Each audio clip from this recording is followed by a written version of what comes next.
وأصحابه ومن تبعهم بإحسان إلى يوم الدين. أما بعد، قال الله سبحانه وتعالى: يا أيها الذين آمنوا اتقوا الله وقولوا قولا سديدا يصلح لكم أعمالكم ويغفر لكم ذنوبكم ومن يطع الله ورسوله فقد فاز فوزا عظيما. Bapak Ibu yang saya hormati, para jemaah Masjid Takmirul Mukhlisin ya. Nah, ini masjid yang indah namanya Takmirul Mukhlisin. Semoga Allah senantiasa memberikan kepada kita sifat orang-orang mukhlis, orang-orang yang ikhlas di dalam beribadah kepada Allah Subhanahu wa taala. Amin ya rabbal alamin.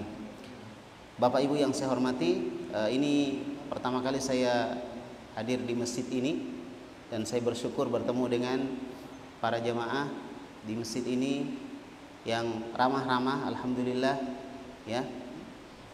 Dan kita berharap kepada Allah Subhanahu wa taala agar Allah menjadikan kita semua sebagai orang-orang yang selalu bersaudara karena Allah Subhanahu wa taala. Maka saya sampaikan kepada Bapak Ibu sekalian, saya mencintai kalian karena Allah Subhanahu wa taala. Bapak Ibu yang saya hormati, pada malam hari ini saya disuruh menyampaikan sebuah materi berkaitan dengan masalah surga bagi orang-orang yang bertakwa. Surga bagi orang-orang yang bertakwa. Ini sebenarnya materinya kelihatannya biasa kita dengar. Surga bagi orang bertakwa itu jelas ya dalam Al-Quran, dalam hadis. Namun kita akan bahas ini lebih sedikit rinci ya, berkaitan dengan masalah apa itu surga dan siapa itu orang-orang yang bertakwa. Bapak Ibu yang saya hormati, mungkin kita masih ingat kisah Adam alaihissalam. Ketika dia diciptakan, Allah tempatkan Adam di mana? Di mana? Di surga. Nah, setelah itu diciptakan lagi siapa? Istrinya Hawa. Ditempatkan di mana? Di surga. Nah, kita ini adalah Banu Adam atau Bani Adam, keturunan Adam. Kenapa kita bisa di dunia ini sekarang? Nah, jadi ceritanya begini Bapak Ibu. Allah berfirman kepada Adam, "Qulna ya Adam uskun anta wa zaujukal jannah." Allah berfirman, kami berkata, "Wahai Adam, tinggallah kamu dan istrimu di surga." Ya, tinggallah kamu dan istrimu di surga. Ya Adam uskun anta wa zaujukal jannah wa kulu minha ragadan haitsu syi'tuma. Makan dan minumlah kamu sesuai dengan apa yang kamu inginkan. Wala taqraba hadhihi syajarah. Tapi jangan kamu dekati pohon ini. Ada pohon yang dilarang oleh Allah, jangan kamu didekati. Ya. Fatakuna minadh dhalimin, nanti kamu termasuk orang yang berbuat kedzaliman. Nah, itu ceritanya. Maka Adam dan istrinya tinggal di surga, Masya Allah. Sangat bahagia sekali mereka. Mereka tidak ingin berpisah dengan surga. Mereka tidak ingin keluar dari surga. Mereka ingin kekal di dalam surga. Mereka merasakan kebahagiaan yang luar biasa sekali. Tapi sebelumnya ada konflik antara Adam dengan iblis. Ada konflik antara Adam dengan iblis. Ketika Allah perintahkan kepada malaikat seluruhnya untuk sujud, semua malaikat sujud kecuali satu. Siapa? Iblis. Ya, wa qulna ya malaikatus judu li Adam fasajadu illa iblis. Kami katakan, wahai seluruh malaikat, sujudlah kalian kepada Adam. Seluruh malaikat sujud sama Adam kecuali iblis. Aba wastakbara. Iblis tidak mau sujud dan dia sombong kepada Allah Subhanahu wa taala. Apa dia bilang? Ana khairun minhu. Saya ini lebih baik daripada Adam. Khalaqtani min tin wa khalaqtahu min nar. Khalaqtani min nar wa khalaqtahu min tin. Ya Allah, Engkau menciptakan aku dari api sedangkan Adam dari tanah. Saya lebih baik. Nah, gitu ceritanya. Nah, dendam iblis ini, kedengkian dia tersimpan sampai Adam disuruh tinggal di surga bersama istrinya. Maka iblis selalu berusaha untuk mempengaruhi Adam dan istrinya sampai dia mengatakan, "Nih Adam, saya ini pemberi nasihat yang baik. Saya ini teman kamu, saya ini sahabat kamu gitu. Kenapa kamu dilarang makan pohon atau mendekati pohon ini? Karena kalau kamu dekati pohon ini, kamu akan kekal di surga." Nah gitu. Pokoknya didekati ya. Itulah. Bapak dan Ibu sekalian, sampai hari ini syaitan, iblis tidak pernah putus asa untuk selalu menyesatkan manusia. La aqwiyannahum ajmain illa min ibadaka minhumul mukhlasin. Saya akan sesatkan mereka semua kecuali hamba-hamba kamu yang diberikan keikhlasan. Semoga para jamaah di Ta'mirul ya mukhlisin ya diberikan senantiasa keikhlasan. Ini namanya persis sama ya, keikhlasan. Jadi orang-orang yang ikhlas itu yang tidak bisa diganggu oleh iblis, oleh syaitan.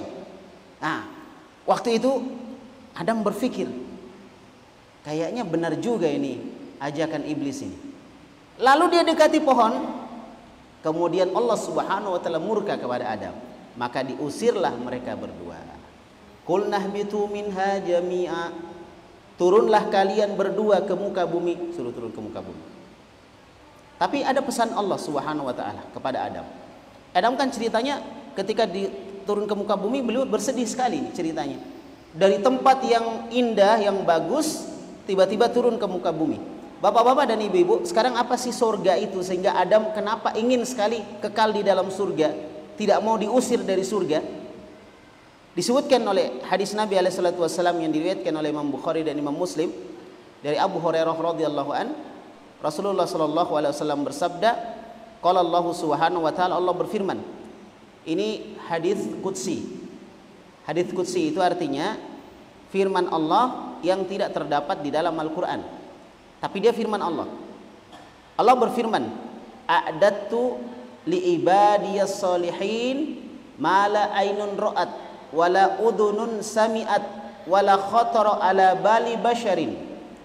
Saya menyediakan untuk hamba-hambaku yang soleh sebuah tempat yang kenikmatannya tidak pernah dilihat oleh mata, kenikmatannya tidak pernah didengar oleh telinga, kenikmatannya tidak pernah dibayangkan di dalam hati. Inilah surga, Pak. Kalau ada pernah kita lihat sebuah kenikmatan, surga di atasnya lagi, lebih nikmat lagi. Kalau ada orang cerita tentang sebuah kenikmatan, oh ini nikmat begini, begini, begini, surga lebih nikmat lagi. Kalau ada kita pernah bayangkan, seandainya begini, seandainya setiap mau saya minta mobil langsung ada di depan saya mau minta buah ada di depan saya minta makan langsung ada di depan saya, kita bilang itu nikmat. Maka surga lebih dari itu. Yang kita bayangkan itu, surga lebih dari yang kita bayangkan. Itulah surga, Pak. Itulah surga. Makanya wajar ketika Adam alaihissalam dan istrinya tidak mau berpisah dari surga. Tapi dia telah digelincirkan oleh syaitan. Fa'azallahuma syaitan. Syaitan kemudian menggelincirkan mereka berdua. Kemudian mereka diusir ke muka bumi. Bapak Ibu yang saya hormati, waktu itu Allah Subhanahu wa taala berpesan kepada Adam. Fa imma ya'tiyannakum minni huda faman tabi'a hudaya fala khaufun 'alaihim wala hum yahzanun. Nanti Adam, kalau datang kepada kamu petunjuk dari saya, dari Allah maksudnya. Allah yang bicara sama Adam, Adam, kalau ada nanti petunjuk dari saya ketika kamu di muka bumi, maka barang siapa yang mengikuti petunjukku wala khaufun 'alaihim wala hum yahzanun. Dia tidak akan takut dan dia tidak akan bersedih. Dalam ayat yang lain disebutkan la yadhillu wa la yashqa. Dia tidak akan tersesat dan dia tidak akan sengsara. Kau ikuti itu Adam. Itu nanti yang akan mengantarkan kamu nanti masuk ke dalam surga lagi. Nah, bapak-bapak dan ibu-ibu sekalian, inilah yang disebut dengan takwa. Inilah yang disebut dengan takwa. Melaksanakan semua perintah Allah dan meninggalkan larangannya. Itu salah satu makna dari takwa. Melaksanakan perintah Allah, meninggalkan larangannya. Allah berpesan kepada Adam, nanti akan datang kepada kamu petunjuk. Ikuti itu petunjuk. Kamu masuk surga nanti kalau ikuti ini petunjuk. Kalau Adam mengikuti ini petunjuk, mengikuti Al-Quran atau mengikuti firman Allah, petunjuk Allah kepada Adam berupa suhuf-suhuf ya, maka dia akan masuk ke dalam surga lagi. Ya, inilah orang bertakwa, melaksanakan perintah Allah, meninggalkan larangannya. Dulu Abu Hurairah pernah ditanya, Abu Hurairah, apa itu takwa? Maka Abu Hurairah kasih gambaran. Pernahkah kamu berjalan di tempat yang banyak durinya? Banyak durinya. Kata murid-muridnya Abu Hurairah, "Iya, kami pernah berjalan." "Apa yang kamu lakukan ketika kamu berjalan di tempat yang ada durinya?" Dia bilang, "Saya menghindari tempat-tempat yang ada durinya. Saya akan berjalan pelan-pelan, saya akan hindari yang ada durinya." Maka kata Abu Hurairah, itulah takwa.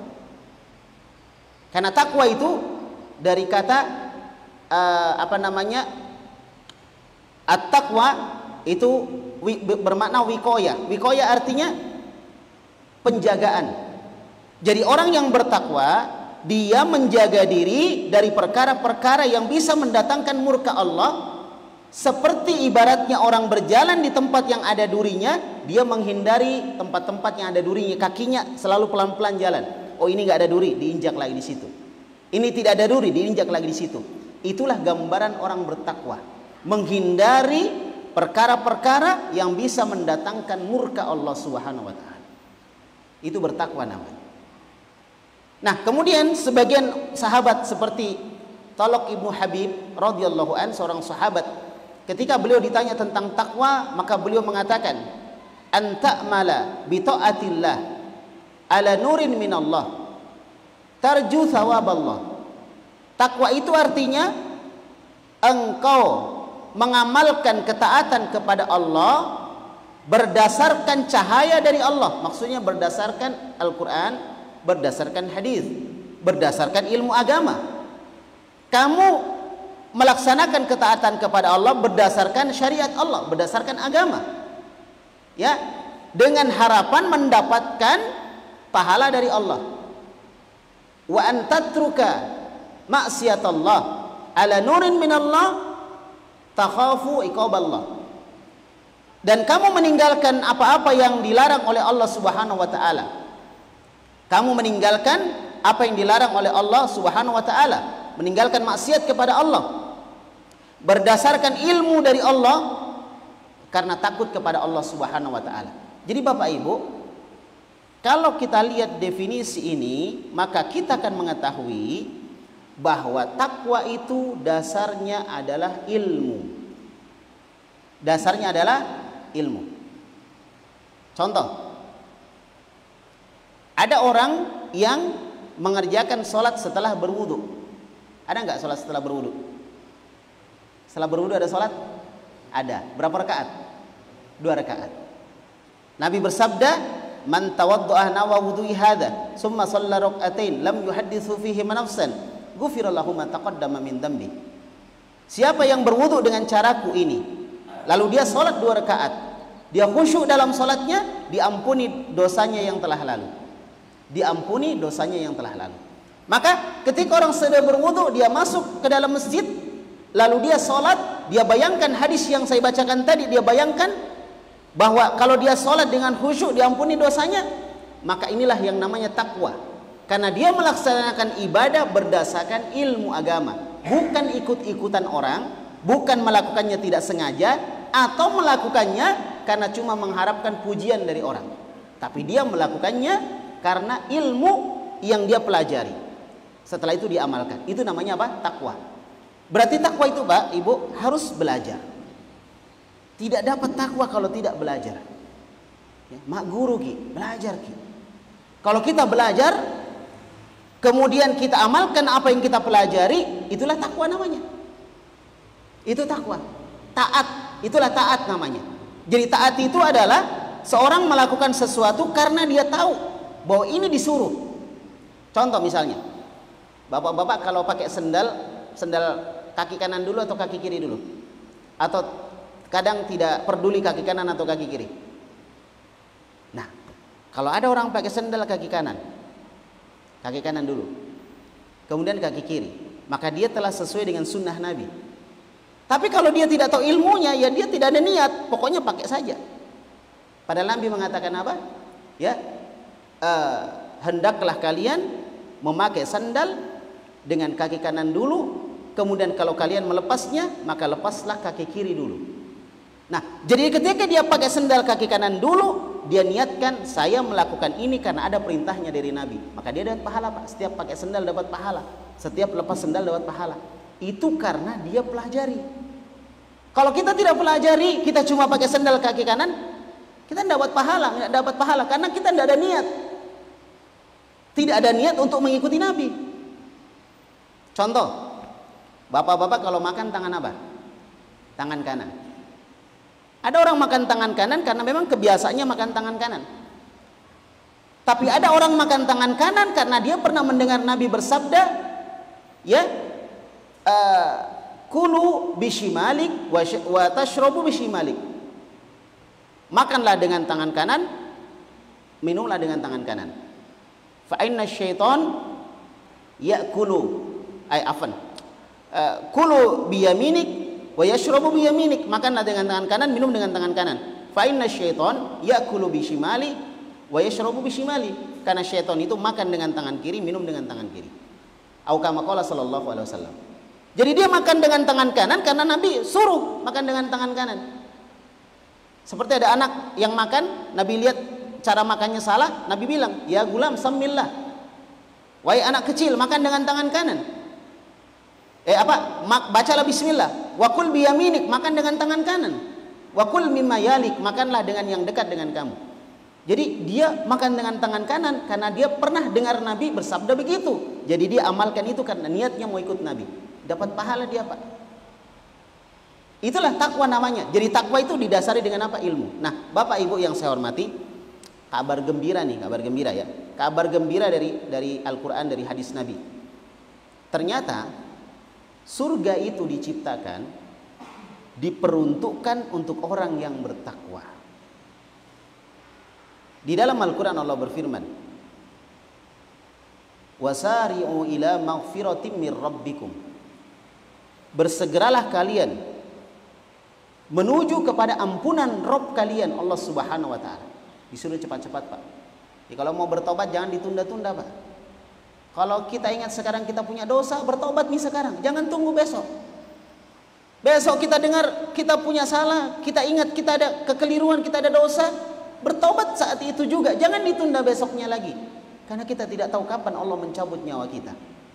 Maka Allah berfirman, "Wasari'u ila maghfiratin mir rabbikum."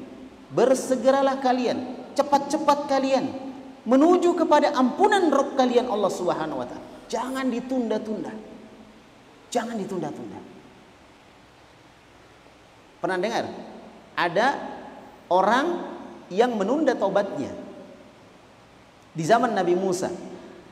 Namanya Fir'aun. Namanya Fir'aun. Itu Fir'aun ketika dia mau meninggal, dia bilang apa? Amantu bi Rabbi Musa wa Harun. Saya beriman kepada Tuhannya Musa dan Tuhannya Harun. Tetapi Allah sudah tidak terima lagi taubatnya. Kenapa? Karena nyawanya sudah sampai di tenggorokan. Ini karena menunda-nunda taubat.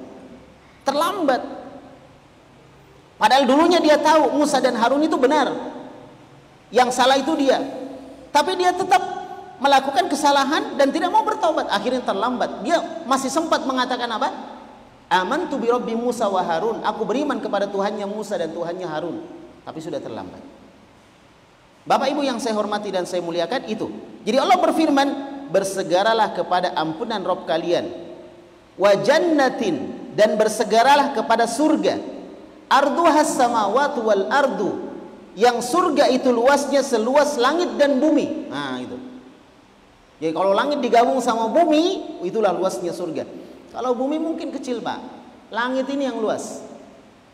Kalau kita belajar ilmu fisika mungkin ya, atau ilmu tentang langit-langit, tentang perbintangan, kita akan belajar tentang betapa luasnya itu langit.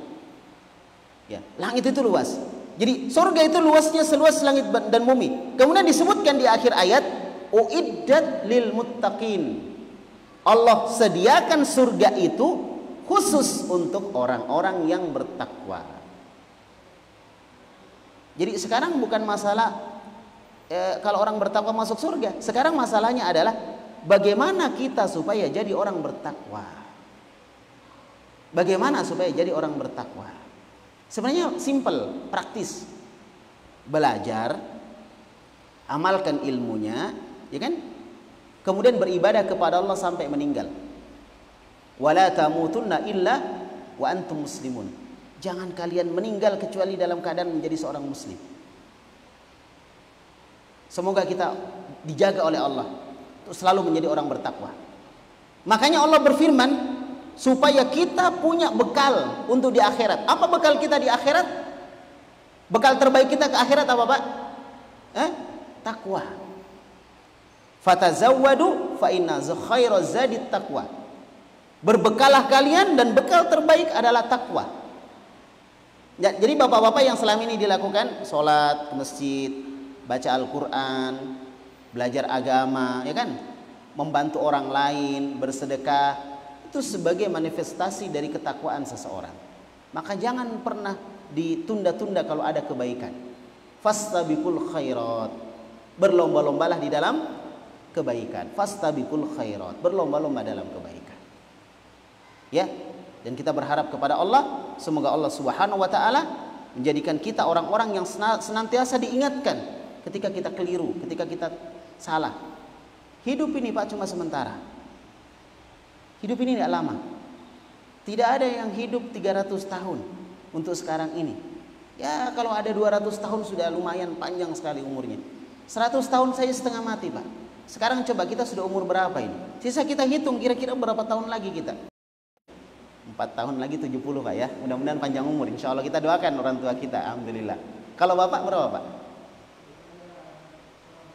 60? 60 ya, Masya Allah. Masih lama, Pak, insya Allah. Tapi kita harus selalu bersiap. Kita harus selalu bersiap. Kenapa? Fa idza jaa ajaluhum la yastakhiruna sa'atan wa la yastaqdimun. Kalau ajalnya telah tiba, Allah tidak akan mundurkan sedikit dan Allah tidak akan majukan sedikit pun, pasti pas. Makanya banyak orang meninggal itu tidak tahu tiba-tiba. Ada orang tua, alhamdulillah masih panjang umur. Ada anak muda belum menikah sudah meninggal. Nah, makanya anak muda cepat menikah. Iya kan, menikah sebelum menikah sudah meninggal. Menikah cepat, ayo. Jangan khawatir uang panai nanti urusan orang tua kita. Ya, kalau bisa kita cari sendiri uang panai ya. Orang tua kita sisa menunggu saja. Jangan orang tua terus ya. Nah, taib. Ala kulli hal, bapak-bapak dan ibu-ibu sekalian, kita harus selalu bersiap. Ya, selalu orang tanya surga itu bagaimana, surga itu bagaimana.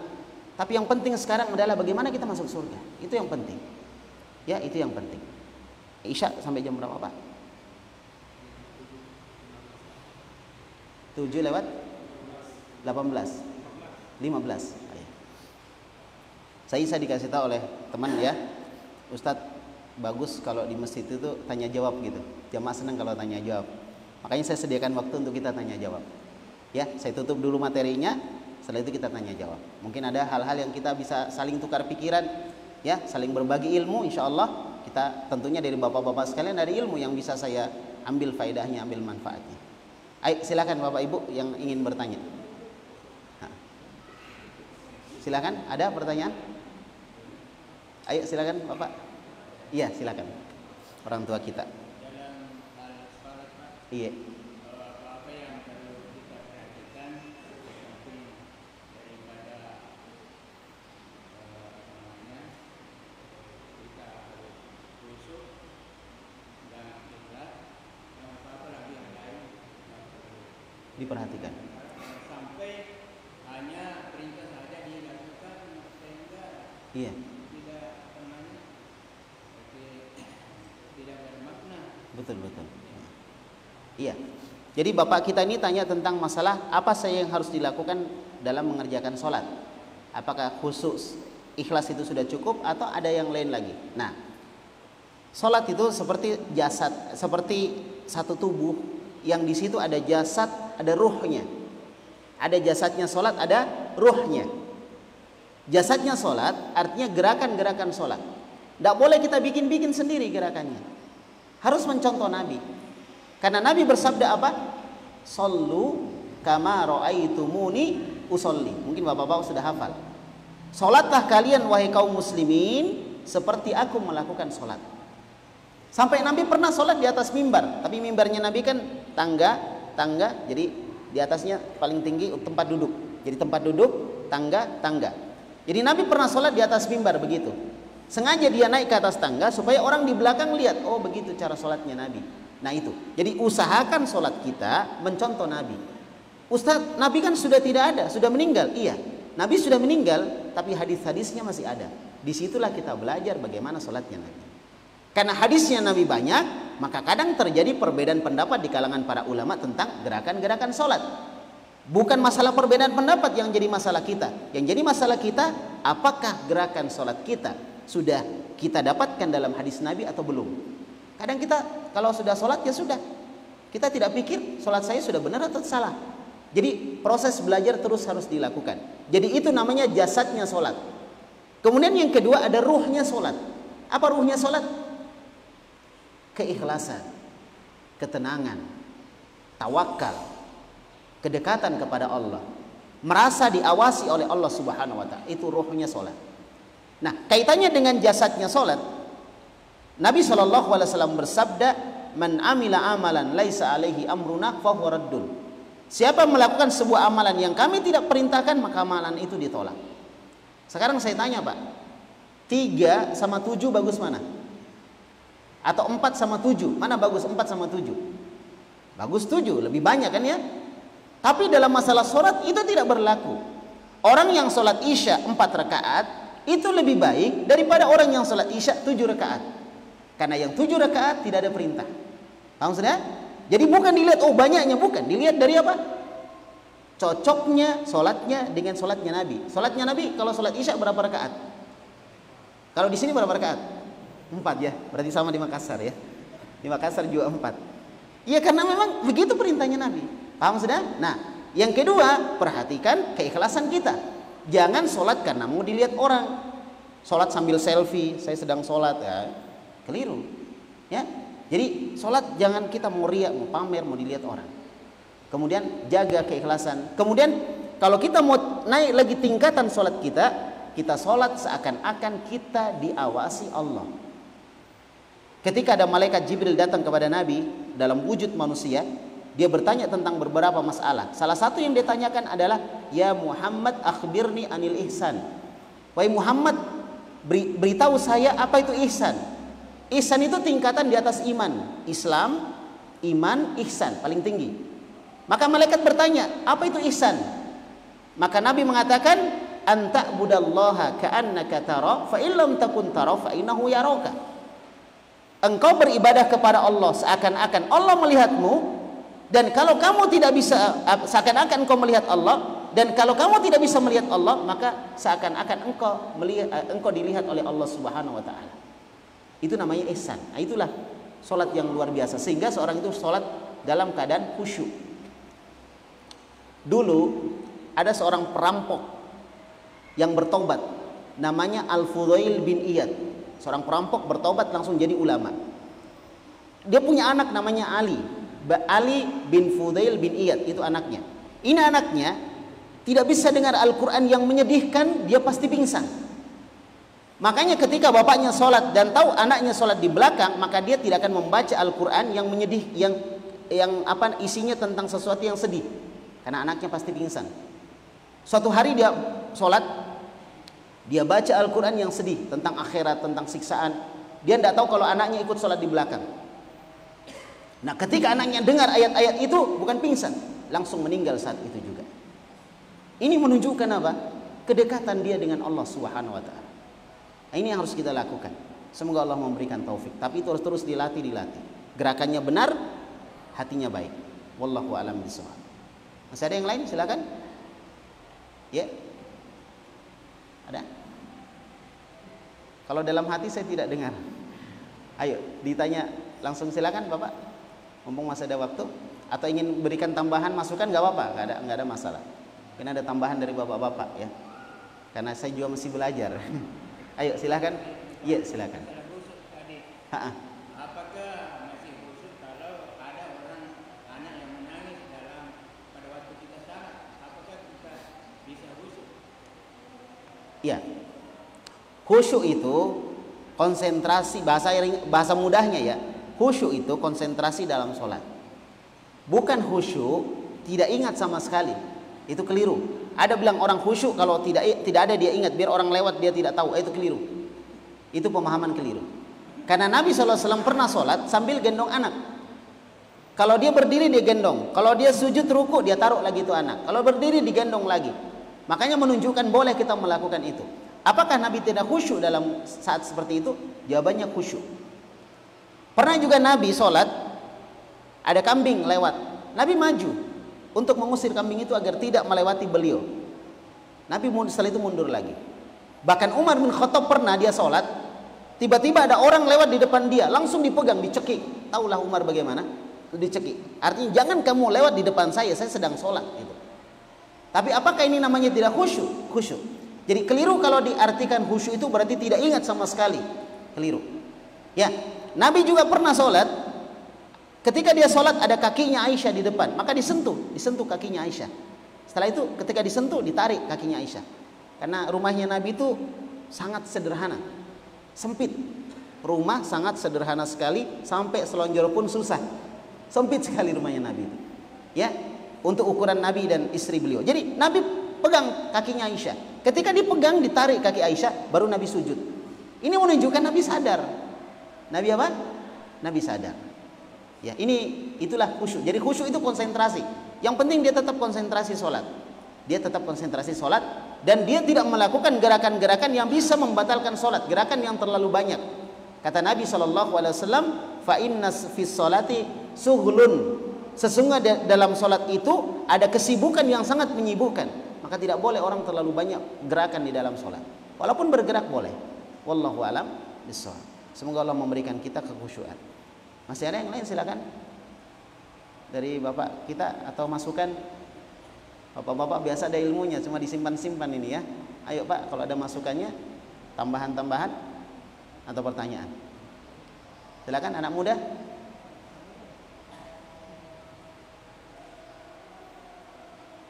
Tidak ada? Oh iya.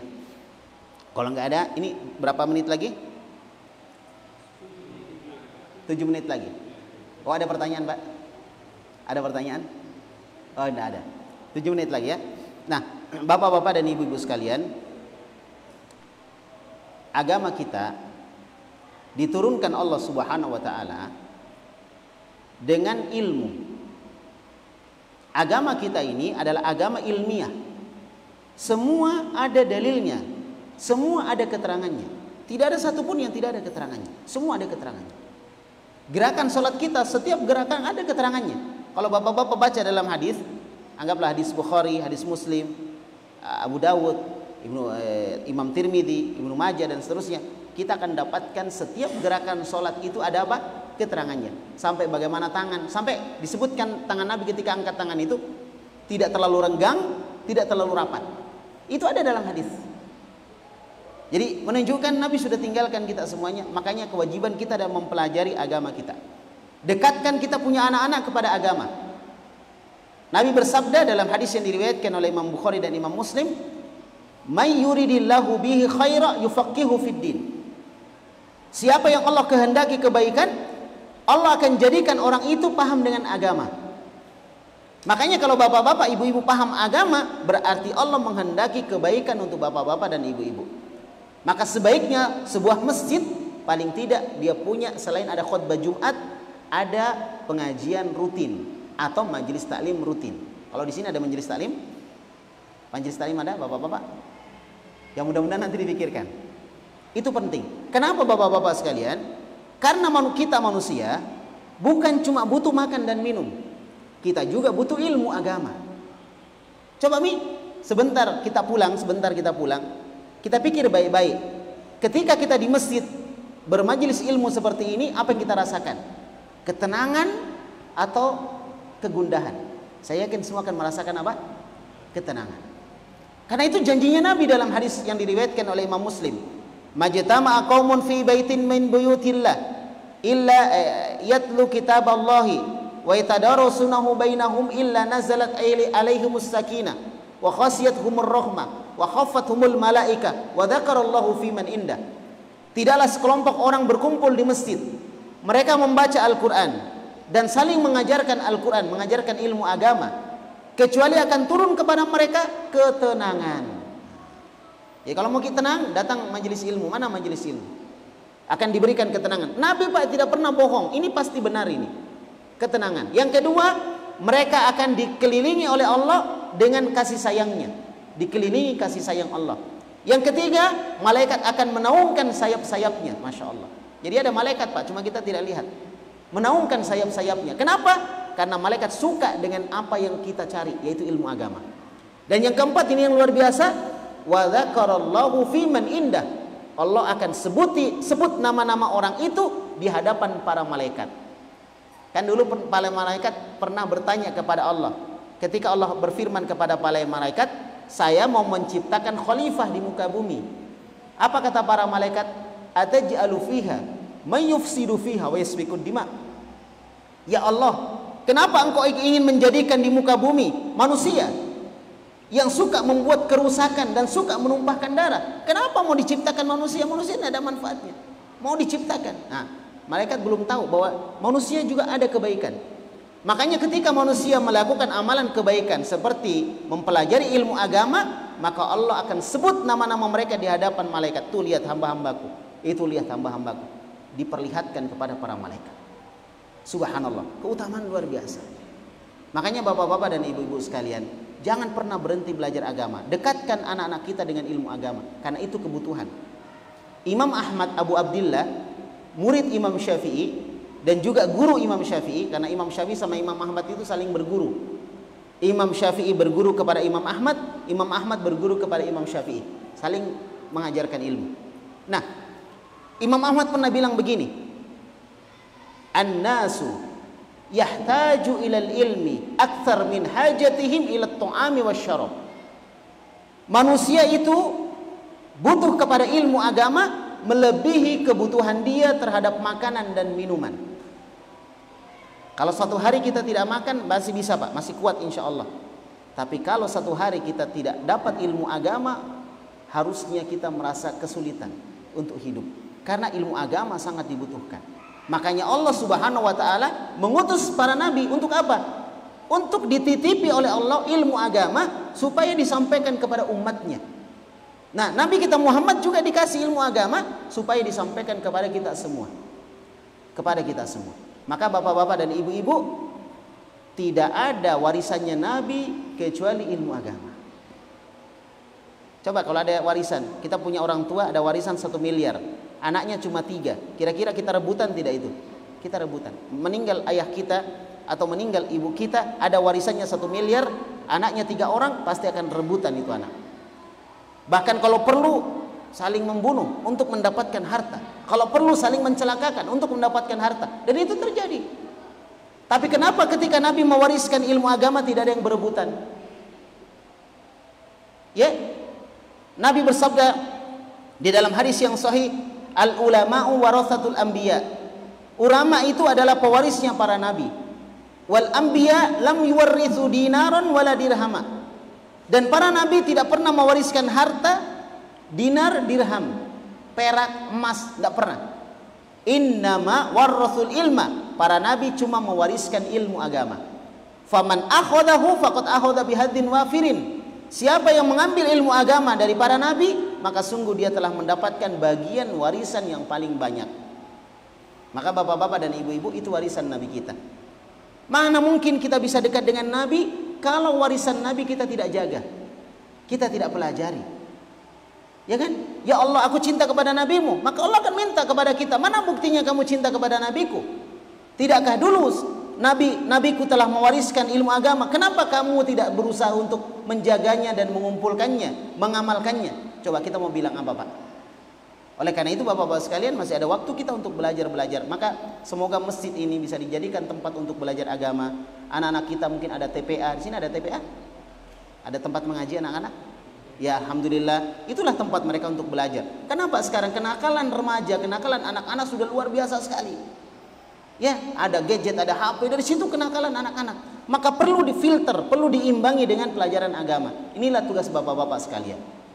Ya, tugas bapak-bapak sekalian. Semoga Allah Subhanahu wa taala senantiasa memberikan kebaikan kepada semuanya, dan kita berharap masjid Takmirul Mukhlisin ini senantiasa diberikan kebaikan para jamaah yang ada di dalamnya, dan semoga dijadikan sebagai pusat untuk belajar agama supaya anak-anak kita selalu mengenal agama, mengamalkan agama, berakhlak yang baik kepada kedua orang tuanya, ya, menjadi harapan bangsa dan negara di masa yang akan datang insyaallah.